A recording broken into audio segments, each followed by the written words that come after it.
Con l'auto contro un albero muore a Jesolo Veronica Colla, 27 anni. L'incidente prima dell'alba, e a Negrar, nel Veronese, una donna di 65 anni in scooter perde la vita.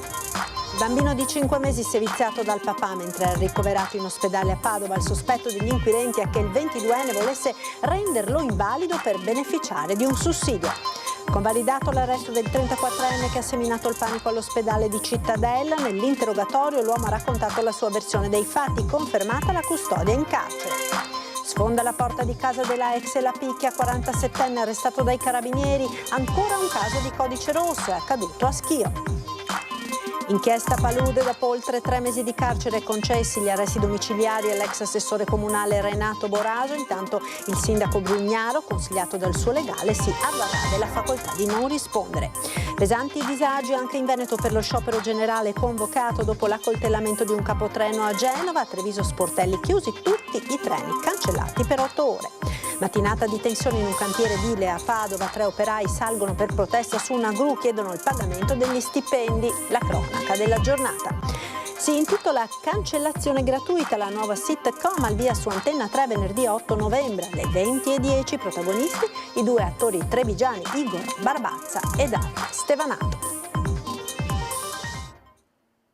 Buonasera, ben ritrovati con l'edizione del Veneto dei nostri telegiornali. Questi i titoli, ma in primo piano subito il nostro sondaggio di oggi, come ogni martedì, un tema dedicato alla politica, quello al quale vi chiediamo di rispondere come sempre con una chiamata gratuita ai numeri che vedete in sovraimpressione. Terzo mandato, secondo voi ci sarà? L'esito del nostro sondaggio verrà reso noto nel corso di Ringhi in onda a partire dalle 21.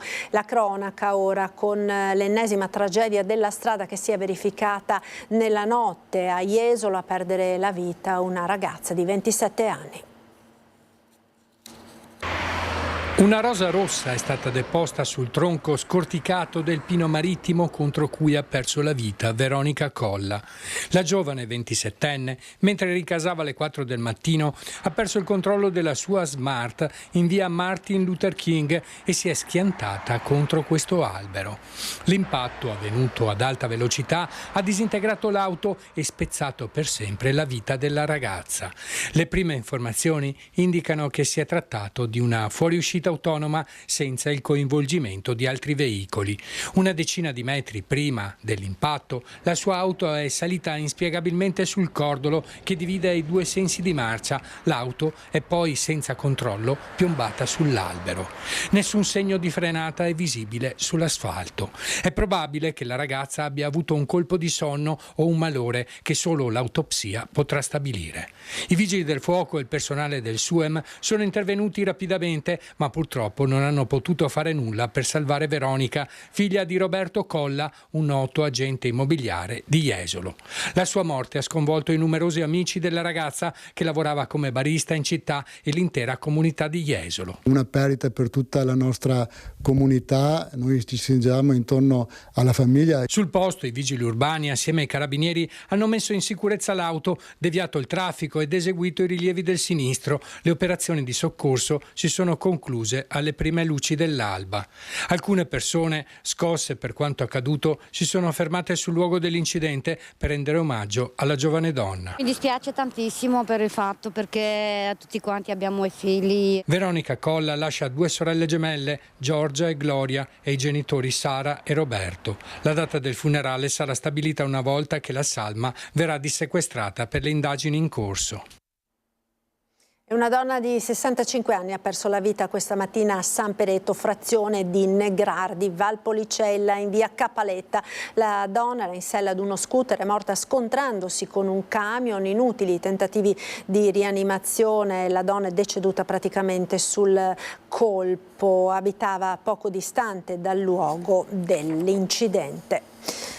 Ed ora la vicenda del neonato seviziato dal padre, emergono dei particolari ancora più agghiaccianti. Infliggere sofferenza e dolore al figlio neonato, mutilarlo per renderlo invalido così da poter percepire il sussidio. È questa l'ipotesi che aggiunge orrore ad una storia che già era terribile. I poliziotti della squadra mobile di Padova e la procura che stanno indagando sospettano che il papà 22enne arrestato per aver seviziato il figlio di 5 mesi mentre era ricoverato in ospedale a Padova infliggesse queste torture al piccolo per poter ricevere soldi destinati a famiglie con situazioni di invalidità. Ci sarebbero prove che dimostrerebbero questa tesi. Il papà, un 22enne Sinti residente a Camisano Vicentino, è in carcere da giovedì scorso quando è stato bloccato nella stanzetta della pediatria dagli agenti della squadra mobile che lo osservavano da giorni dopo la segnalazione dei medici. Il neonato, arrivato in ospedale con lesioni al cavo orale e difficoltà respiratorie, non migliorava, anzi peggiorava dopo le visite del papà. Le immagini mostrano la mamma, anche lei di etnia Sinti ma estranea ai fatti, che lo coccola. Quando esce dalla stanza ed entra al suo posto il compagno, inizia il calvario per il piccolo. Inoltre il bambino, nato lo scorso maggio, già a luglio era finito in ospedale a Vicenza per problemi respiratori e alla lingua. Dunque il 22enne non voleva uccidere il figlioletto, ma mutilarlo e renderlo invalido per ricevere dei soldi. Una storia agghiacciante che fortunatamente è stata scoperta e fermata. Ora l'obiettivo dei medici della pediatria che stanno curando il piccolino in terapia intensiva è quello di poterlo riportare alla normalità senza conseguenze permanenti. Restiamo nel Padovano, il giudice ha convalidato l'arresto del 34enne che sabato all'ospedale di Cittadella ha seminato il panico. Si è dimostrato pentito da un lato, dall'altro ora il prossimo passo sarà verificare se si tratta di un soggetto in condizione di capacità di intendere e di volere e che quindi effettivamente avesse coscienza e volontà di quello che ha fatto. Ha risposto alle domande del giudice per le indagini preliminari che in carcere lo ha incontrato per l'interrogatorio di garanzia. Il 34enne di Cittadella che sabato mattina ha seminato il panico in ospedale picchiando un medico e ferendo con un coltello 2 infermieri e un carabiniere prima di essere bloccato con il taser, ha confidato al suo avvocato di aver realizzato la gravità del suo gesto. Il signor Velo oggi ha avuto un atteggiamento sicuramente più consono all'interrogatorio. È emerso ovviamente un vissuto di difficoltà notevole che l'ha portato a compiere questo gesto di cui si è pentito, ha chiesto scusa e ha tenuto a precisare che non aveva nessuna finalità omicidiaria. Si è trattato di un gesto per l'appunto certamente biasimevole, però frutto anche di una serie di patologie psichiatriche che costituiranno oggetto di accertamento. Il giudice ha convalidato l'arresto confermando la misura di custodia cautelare in carcere. L'avvocato che lo difende ha chiesto e consigliato una misura alternativa date le condizioni psicologiche del 34enne che era già seguito dal servizio psichiatrico. Da par mia ho sollecitato come ipotesi alternativa quella di valutare in questo momento una situazione custodiale all'interno di una casa di cura o di un reparto psichiatrico, perché resto dell'idea che il carcere non sia la soluzione più adeguata per un soggetto che si trova alle prese con patologie quali quelle che affliggono il signor Velo. Sfonda la porta di casa della ex e la picchia, arrestato dai carabinieri un 47enne, accaduto a Schio. Schio, un uomo in stato di alterazione danneggia la porta di casa della ex, entra nell'appartamento, danneggia alcuni soprammobili e picchia la donna a cui era legato sentimentalmente. Scatta l'allarme con una richiesta di intervento al 112. Sul posto si precipitano i carabinieri. Grazie a un'indagine immediata i militari individuano un 47enne di Schio, già ammonito. È lui ad aver maltrattato la donna più volte. Al termine degli accertamenti i militari, impegnati nel contrasto dei reati da codice rosso, lo arrestano con l'accusa di maltrattamento in famiglia. In occasione dell'udienza di convalida, il giudice per le indagini preliminari del Tribunale di Vicenza ha messo il 47enne agli arresti domiciliari. Ed ancora dal Vicentino, rapina in un kebab a Thiene, ferito il titolare. Assalto di mezzanotte, sono in 4, poco più che 18enni. Entrano nel locale che vende i kebab a Thiene, si dirigono verso il registratore di cassa e si prendono 400 euro. Ma c'è un colpo di scena. Il titolare, con un suo dipendente, invece di subire passivamente il furto, decide di affrontare i 4 malviventi che però non si fanno scrupoli e picchiano con calci e pugni le loro vittime. Poi se ne vanno, sparendo nell'oscurità della notte e lasciando lì i due rapinati, che a quel punto trovano la forza per alzarsi e chiamare il 112. I carabinieri di Thiene intervengono immediatamente sul posto nella zona di via Colleoni e poco distante dal locale individuano due dei rapinatori. Si tratterebbe di giovani di origine nordafricana già conosciuti alle forze dell'ordine. Scattano le manette con l'accusa di rapina e lesioni personali in concorso. Il PM ha disposto l'accompagnamento dei due aggressori alla casa circondariale di Vicenza a disposizione per l'udienza di convalida dell'arresto. Adesso è caccia agli altri due giovani che hanno partecipato al colpo. Fondamentali saranno non solo le testimonianze delle vittime, ma anche gli occhi elettronici, le immagini delle telecamere di videosorveglianza della zona. La banda aveva creduto di ottenere soldi facili, rubandoli, anche a costo di ricorrere a un'aggressione violenta. Ma adesso 2 sono al San Pio X e 2 sono braccati. Inchiesta corruzione a Venezia, dopo quasi 3 mesi di carcere concessi gli arresti domiciliari all'ex assessore Renato Boraso. È già da ieri pomeriggio sera che è nella propria abitazione. Dopo 113 giorni nel carcere padovano Due Palazzi, il giudice per le indagini preliminari ha concesso all'ex assessore comunale Renato Boraso gli arresti domiciliari come richiesto dal suo legale nei giorni scorsi. Il GIP ha accolto la nostra richiesta di modifica della misura cautelare, ha valorizzato il contributo fornito dal dottor Boraso nel corso dei vari interrogatori.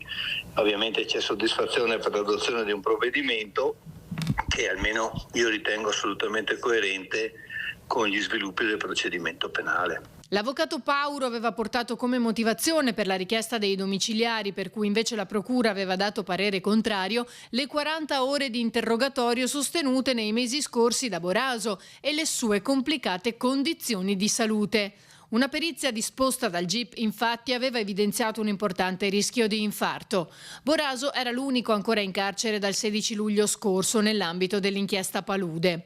Intanto il sindaco Brugnaro non si presenterà in procura giovedì per rispondere alle domande dei sostituto procuratore che l'hanno convocato per interrogarlo. È stato il suo legale, l'avvocato Rampinelli, a consigliargli di avvalersi della facoltà di non rispondere. L'ho fatto, spiegato in un comunicato stampa, perché dopo la notifica dell'informazione di garanzia il dottor Brugnaro non ha potuto avere accesso a nessun atto delle indagini e non può orientare la propria difesa sulla base di quanto pubblicato fino ad oggi nei giornali, ha concluso. Il sindaco è indagato per corruzione nell'ambito dell'inchiesta Palude in relazione a una presunta trattativa in merito ai pili, a cui era interessato un magnate di Singapore per realizzare un progetto immobiliare compreso il palasport per l'Umana Reyer. Brugnaro avrà la possibilità di far copia delle carte dell'inchiesta a suo carico solamente dopo il deposito degli atti, la procedura che fondamentalmente chiude la fase delle indagini preliminari, a meno che non ci sia poi una richiesta di archiviazione nel caso in cui gli inquirenti ritenessero che non sono emersi elementi sufficienti a sostenere un processo. Torniamo a Padova ora perché quella di oggi è stata una mattinata di tensione in un cantiere edile.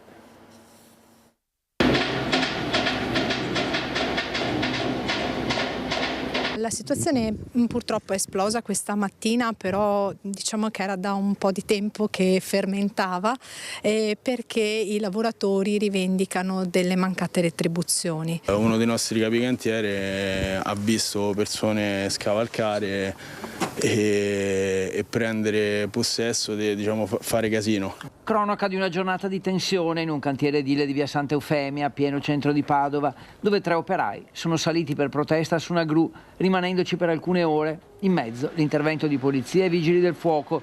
Da un lato alcuni lavoratori, tutti stranieri, egiziani, subsahariani, marocchini, dall'altro le ditte, una principale, le altre in subappalto. I lavoratori vivono la loro vita lavorativa e la loro vita extra lavorativa in condizioni che non sono dignitose. Inoltre lamentano la mancanza di un buono pasto per pranzo o cena, di vivere in casette di cantiere piccole senza servizi idonei, di dover discutere ogni mese per lo stipendio. È da una settimana che sono stati sospesi dalle attività lavorative e non sappiamo per che motivo, e questa mattina, stanchi ed esasperati, hanno deciso di salire, come vedete, sulla gru, 3 di loro. La GVG ha autorizzato durante la protesta un bonifico a favore degli operai per convincerli a scendere e l'azienda si dice preoccupata per la tensione. Noi del GVG siamo brave persone, cerchiamo di mantenere un rapporto civile e da brave persone con tutti. Quello che subiamo qua da una settimana e come ci siamo sentiti noi oggi, siamo stati messi all'angolo con modalità che incutono timore nelle brave persone, nella brava gente. Poi abbiamo chiamato la polizia, sono arrivati i sindacati, ci siamo messi a cercare di risolvere tutti insieme la situazione. Non possiamo avere paura di camminare dentro il cantiere. Intanto arriva un mediatore culturale per trattare con gli operai. Si punta a un accordo sindacale con l'azienda per regolarizzare la situazione. Dalle carte non risultano problemi di pagamenti, sostiene l'azienda, che chiede di gestire senza tensioni. Quanto alle casette, sono fuori dalla zona del piano di sicurezza e scelte dagli operai per comodità. Le casette sono, secondo me, degli alloggi nuovi, che io sappia, a quanto mi risulta, comprati nuovi, quindi non container usati, non sono container ma sono unità abitative che peraltro vengono usate come appoggio. Poi finalmente gli operai scendono e parte la trattativa per un accordo sindacale definitivo. Pesanti disagi anche in Veneto per lo sciopero dei treni indetto a livello nazionale dopo l'accoltellamento di un capotreno a Genova. Annuncio cancellazione treno. Il treno regionale 17334 di Trenitalia, previsto in arrivo da Trieste Centrale alle ore 14:27, oggi non è stato effettuato per sciopero dell'impresa ferroviaria. Hanno chiamato lo sciopero generale, anche giustamente a mio avviso, perché... Sei d'accordo? Sono d'accordo perché degli episodi così sono inaccettabili. Riconosco che c'è un serio problema per quanto riguarda la sicurezza, proprio dei controllori eccetera, ma io penso che la risposta di fare uno sciopero così era un po' eccessiva. Le motivazioni sono giuste, ma il tempo è troppo. 4 ore, 5 ore bastavano. 8 lunghissime interminabili ore di attesa. Un tabellone così non si era mai visto prima nella stazione dei treni. Tutti cancellati, nessuno escluso, fino alle 17 di oggi pomeriggio. È l'effetto dello sciopero nazionale indetto dopo l'accoltellamento di un capotreno su un treno regionale ieri. Caos anche a Treviso. Chi non era a conoscenza dello sciopero è rimasto bloccato. Dove dovevi andare? Sagrato. Devo andare a casa, però ho chiamato mia nonna e ci viene a prendere. San Giorgio di Nogaro con cambio o Portogruaro o Venezia o Mestre. E che fate? Aspettiamo. Siamo qua che adesso aspettiamo 4 ore, vediamo un attimo come andrà. Non aspetto più il treno perché oggi di sicuro non arriva. Lei resta qui fino alle 5. Per forza, devo andare a Brescia. Sportelli chiusi, un unico stand informativo gestito da Trenitalia. Una giornata di passione per i pendolari delle ferrovie, la stessa che attenderà chi userà i mezzi pubblici per andare a scuola o al lavoro venerdì prossimo, per lo sciopero nazionale del trasporto pubblico proclamato senza fasce di garanzia. Uno sciopero della durata di 24 ore proclamato dalle sigle sindacali FILT CGL, FIT CISL, Will to Will, FAISA CISL e UGL FNA. La stessa MOM ha diramato un avviso ai cittadini a fronte dei disagi che potranno verificarsi sulla rete. La politica ora riportata al centro del dibattito nazionale dalla Campania, quella del terzo mandato ai presidenti di regione. Per Luca Zaia una partita ancora aperta. Quanto sta accadendo in Campania riapre la discussione sul terzo mandato a livello nazionale? Mi sembra oggettivo, la sta riaprendo visto che se ne parla tutti i giorni. Con il presidente della Campania, Vincenzo De Luca, Zaia ha spesso incrociato le spade in quella che per il Veneto è la madre di tutte le riforme, la legge Calderoli sull'autonomia differenziata. Eppure oggi c'è un fil rouge che lega Venezia a Napoli, la possibilità del terzo mandato per i governatori. De Luca in realtà potrebbe assicurarselo con un escamotage. La Campania infatti non ha ancora recepito la legge del 2004 sul limite del secondo mandato. Facendolo ora, 20 anni dopo, il limite scatterebbe dalla sua entrata in vigore, azzerando di fatto i suoi 2 mandati precedenti. La Campania sta facendo un provvedimento di legge che noi abbiamo già fatto qualche anno fa, però è pur vero che la grande discussione oggi è sull'opportunità o meno. Ci sono i fondamentalisti del no al terzo mandato, io spero che restino tutta la vita fondamentalisti, saremo lì a controllarli. La volontà comunque di rispondere ai cittadini, non lo chiedo io, basterebbe andare per strada in Veneto e si sente, i veneti vogliono poter scegliere, poter decidere, poi ognuno vota chi vuole. Zaia non esclude che se ne possa discutere con Fratelli d'Italia e Forza Italia, ma proprio il leader azzurro Tajani ha ribadito il suo no al terzo mandato in una recente visita in Veneto, così come ha criticato la contrarietà di Zaia al progetto di una centrale nucleare nucleare a Marghera. Dire che i governatori decidono di politica energetica è scritto nella legge, non è che serve che ce lo venga a dire qualcuno. Dove fare invece gli impianti, le centrali nucleari, lo decidiamo noi. È ovvio che noi dobbiamo difendere tutto quello che è l'insediamento di Marghera, l'occupazione e la transizione green, ma ci mancherebbe, nessuno vuole farci un prato. Dall'altro però diciamo che se tornassimo agli anni di Volpi di Misurata e partissimo oggi da quel punto zero, vorremmo vedere la laguna in tonsa e non ci faremo mai un petrolchimico. Lo scontro con Tajani sul terzo mandato, sul nucleare a Marghera e sull'autonomia differenziata nel commercio estero hanno spinto l'assessore Roberto Marcato a dire durante la trasmissione Focus che ce n'era abbastanza per terminare l'alleanza in regione con Forza Italia. Beh, noi stiamo governando bene qui in Veneto, nel senso che con loro abbiamo un buon rapporto nel centrodestra, dopodiché il vicepresidente Tajani fa anche il segretario di Forza Italia, quindi immagino che queste dichiarazioni non siano a nome del governo. Si intitola Cancellazione gratuita, la nuova sitcom al via su Antenna 3 venerdì 8 novembre. Protagonisti 2 attori trevigiani, Igor Barbazza e Davide Stefanato. Bed and breakfast da B&B, Biagio e Bruno, che siamo noi. Genio. Il nostro primo cliente.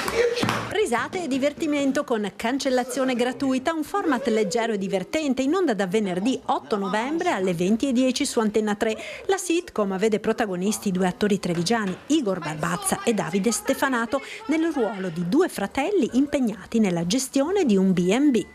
La storia parla appunto di 2 fratelli che ereditano questo vecchio appartamento di mamma e decidono di avviare un'attività di bed and breakfast perché probabilmente potrebbe portare anche a dei guadagni. E all'interno di questo bed and breakfast ne avvengono di ogni, con diversi personaggi che entreranno in gioco. Biagio e Bruno, i 2 protagonisti di una serie di gag divertenti. B&B da B&B, bed and breakfast da Biagio e Bruno. Chiaramente questi 2 personaggi sono assolutamente sopra le righe, perché uno dei 2, quello interpretato da Igor, è un personaggio che in qualche modo è più elegante, più fine nel modo di porsi, ma in qualche modo viene da delle esperienze anche lui relativamente importanti. Lui è stato, dov'era, che aveva prestato servizio all'hotel Miramare, hotel da grado a Rosolina Mare. Invece l'altro, poverino, interpretato da me, Bruno, purtroppo ha dei limiti oggettivi, nel senso che lui attività imprenditoriali non ha mai fatte e cerca di ascoltare il fratello, ma i risultati sono veramente terribili. Quindi 10 minuti di divertimento, di risate, di equivoci, insomma, come ha detto giustamente Igor, per staccare un po' la spina. Una mini fiction per sorridere ed allontanare per qualche minuto i problemi quotidiani. Ci si diverte, si stacca la spina 10 minuti, 10-12 minuti, quello è il minutaggio, si stacca veramente la spina, lasciamo da parte i problemi quotidiani, godiamoci questa mini serie TV e viviamo le vicende, le vicissitudini che questi 2 personaggi porteranno in scena, perché ne succedono veramente di ogni. Cancellazione gratuita, la sitcom di Antenna 3, da venerdì 8 novembre alle 20:10. Ed è tutto, io vi ringrazio per essere stati con noi. Subito dopo la sigla, le previsioni del tempo con il nostro meteo. Arrivederci.